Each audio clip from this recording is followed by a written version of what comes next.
Welcome to the second in our American University School of Communication LA Virtual Experience Notable Alumni Series. I'm Sarah Menke-Fish, Assistant Dean of Experiential Learning, and our guest today is Adam Goodman. Adam Goodman is the co-founder of Invisible Narratives, a vertically integrated company harnessing the power of fandoms for Gen Z audiences. He's also the CEO and founder of Dichotomy Creative Group, which aims to make the biggest movies in the world and the smallest with nothing in between. Goodman climbed the ranks from assistant to president of production at DreamWorks, where he left an indelible mark after shepherding the first Transformers movie into existence, thus spawning a $3.7 billion empire, a super tentpole franchise he continued to oversee before he began his tenure at Paramount. There, he oversaw production of the Teenage Mutant Ninja Turtles reboot, the highest grossing Mission Impossible film in its 24-year history, and the Paranormal Activity franchise, which grossed over $800 million. Additionally, under his leadership at Paramount, several films were nominated for Best Picture Oscars, including Selma, Martin Scorsese's The Wolf of Wall Street, the Coen brothers' True Grit, and Alexander Payne's Nebraska. His budding film career began in Chicago when, despite being in high school, Goodman served as a production assistant on John Hughes' film Home Alone. He later attended college at New York University and American University, during which time he continued to work in film production on a range of projects, from the Rock the Vote campaign to the Pelican Brief and Get Shorty.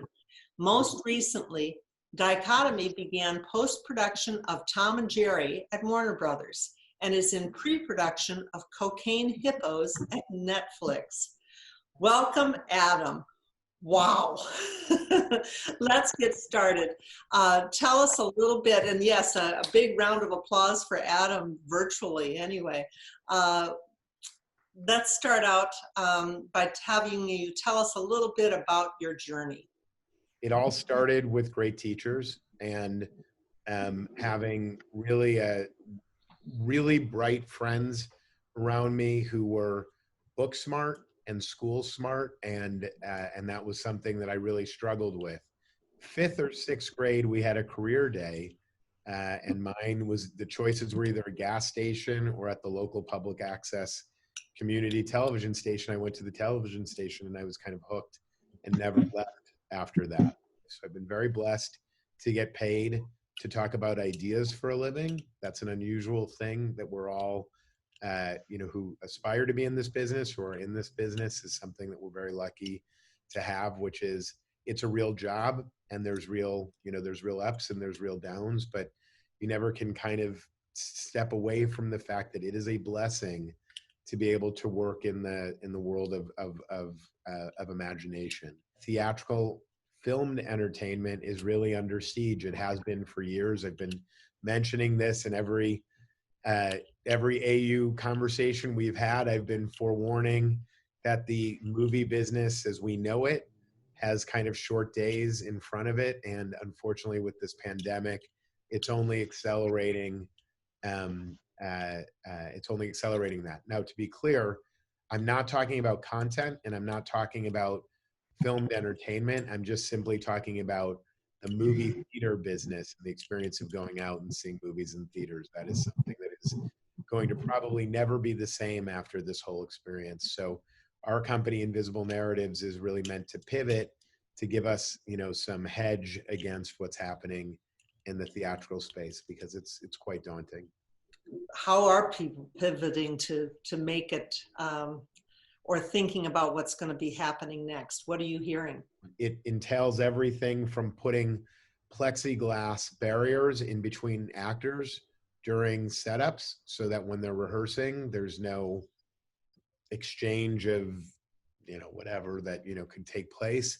It goes to making sure that there's never more than one representative from each department on set at any given time. It goes into doing as much things virtually as possible. It aims to reduce crew sizes by about 60% or 70%, which is a big reduction in amount of jobs available to people. So it's all a bunch of nonsense because until something actually starts shooting, uh, we don't know what it's going to look like. There's some states which have relaxed their stay-at-home orders, and so people are trying to scramble to get there, but they're finding that insurance companies won't insure those productions because if a COVID case breaks out on set, then that's a minimal 2-week shutdown during that production. So it's very it's unusual. I mean, we've been through it all. We've been through strikes. We've been through I've had unfortunately actors die in the middle of making a movie. I've been through everything. I never thought we would have to weather the storm of a global pandemic. So we adapt and we pivot and we figure out how to move forward. But it's going to really be your generation's opportunity to really set the course for how things are going forward, because it's definitely not going to be about how things were in the past. And your greatest opportunity is going to be about being innovators and about being able to figure out how to do more with less. Because what Hollywood will struggle with is it will seem so alien for most productions and most crews to kind of do things with limited resources. So I'm pretty confident that you guys have a great advantage into this and that you don't have bad habits that have formed. We want to know a little bit more about, as you're thinking about this next generation coming out there. And these are a lot of students that are thinking about moving to LA, and if things open up, would you still advise that? Or do you think this is a greater time for pause? Coming to LA when things are a little bit more reasonable and you can make friends and go out and go to restaurants and go to interviews in person would be a better time. But I do not in any of this conversation want to discourage anyone from pursuing anything in the world of entertainment or media or journalism or being a crew member on that, because there's only going to be increased demand for content, especially if we stay at home longer. It's all people are doing to entertain themselves. How do you pivot to an animation job? Because I've been applying to jobs today actually in that, when you don't have experience in that, but you have experience in TV drama. I don't think that should matter. I think having production experience, I mean, you're going to start not in an animation, in an artistic place. You'll start more on a production side. So whether you're starting as a coordinator in the office or someone who tracks assets or, a PA or whatever it is, production's production. And at entry level positions, they just want to find great people and who have had great experiences. And I don't think if you had 10 animated jobs under your belt at this point, it would make things easier for you. I think you're just as capable or qualified as anyone else. I was struck by the myriad of your portfolio, Adam, and I was wondering, beyond meeting financial goals, how do you judge the success of a film? I worked with Davis Guggenheim, who was the director of that, on a movie called Waiting for Superman that was about the crisis in the public school system in America. And it was a success in the sense that we were on the cover of Time magazine. We had, I don't know if it was an Oprah show, but we had, tons of hours of television programming that was dedicated to the conversation about it. And it was a failure at the box office. Nobody went to see it. We were practically giving away tickets and we couldn't get anyone to see it. Ultimately, we still judged it as a success simply because the point of making the movie was to highlight something that we were all kind of, concerned about and wanted to bring light to. And the movie, even though people didn't see the movie did its work. All its publicity, all of its advertising, all of its commercials got the conversation going. But when you make a long career in the entertainment business, if you make a bunch of things that are well respected and well liked but don't have a financial return, unfortunately, it is a business. We decided we're in a global pandemic. Why not make a movie about the global pandemic? And so we are kind of positing that Los Angeles is still on lockdown in 2022. It's a slightly dystopian look at what the world is and what the world will be. We assembled just one of the best crews that I've ever had on a small movie. We're making it for practically nothing, and no two people will ever be in the room at the same time in the making of this film. So these are strange new worlds that we're all in. All of us are on a level playing field right now. In fact, my experience in the business is probably a greater anchor to me than what you guys all have, because like I said, there are no bad habits at this point. There's no there's no set thinking in how things are done or how things have to be done. You guys really have the opportunity to turn around and be like, we can still do this. We can do this with a crew of 5 people and get away with this.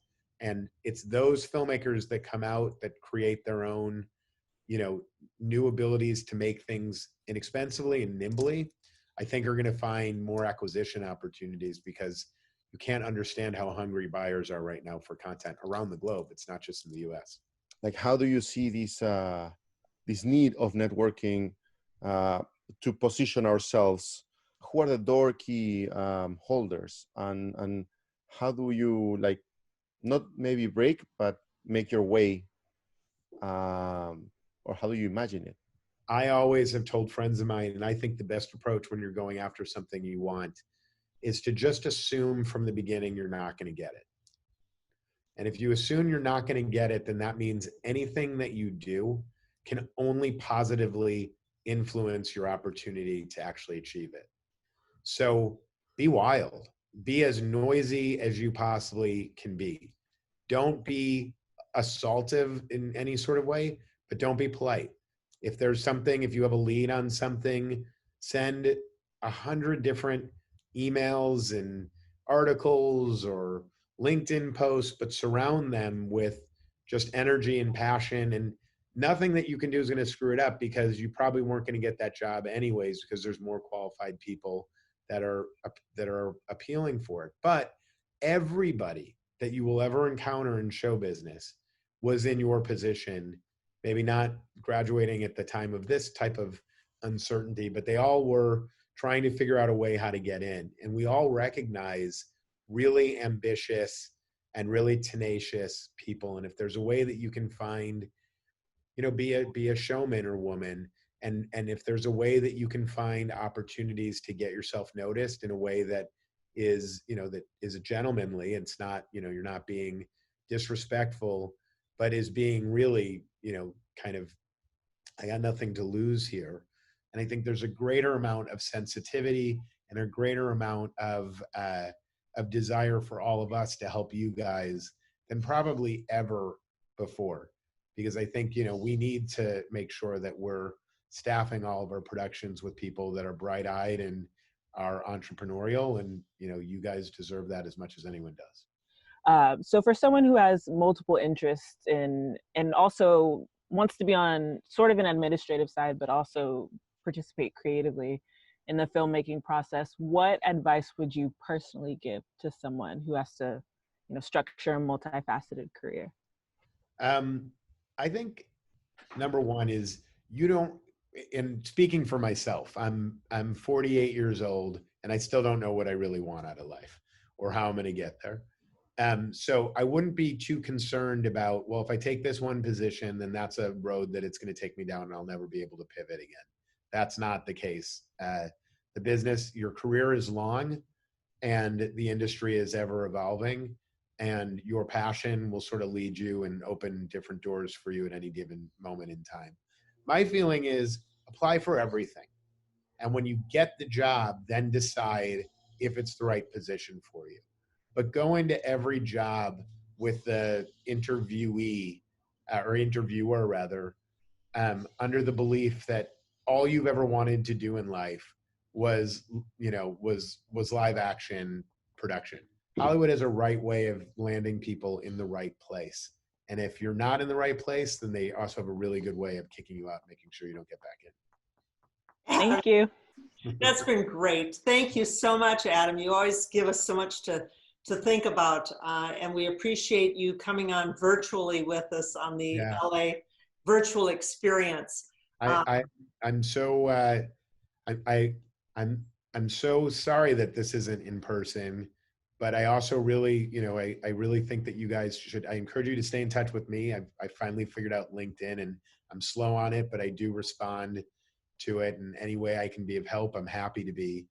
And I really do encourage you guys to be risk takers right now, because why not? You got nothing else to do. The normal way is not going to happen for a little bit. The world will turn back to normal again. It's just a question of when.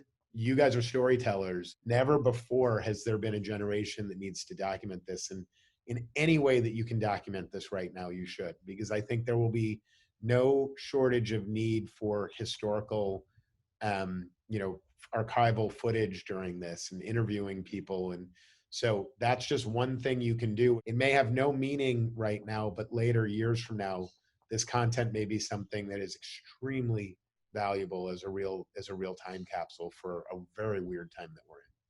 Putting this series together is a team effort, and I wish to thank several people, including Nada Malouf for the concept and outreach to alumni for this series, Felicia Parks, SOC Career Center, Hannah Shows for the visual design, Olivia Hoogstraat for the alumni updated emails, Tia Millage and Brianna Williams for web promotion, Matt Selkelke for Zoom and logistics support, and our School of Communication Dean Laura DeNardis, who joined us at the beginning of this session, and the faculty and staff who champion innovation. We welcome your comments and suggestions for future guests and ways in which we can engage you even further virtually with American University and the School of Communication. I'm Sarah Menke-Fish. Please join us again next week.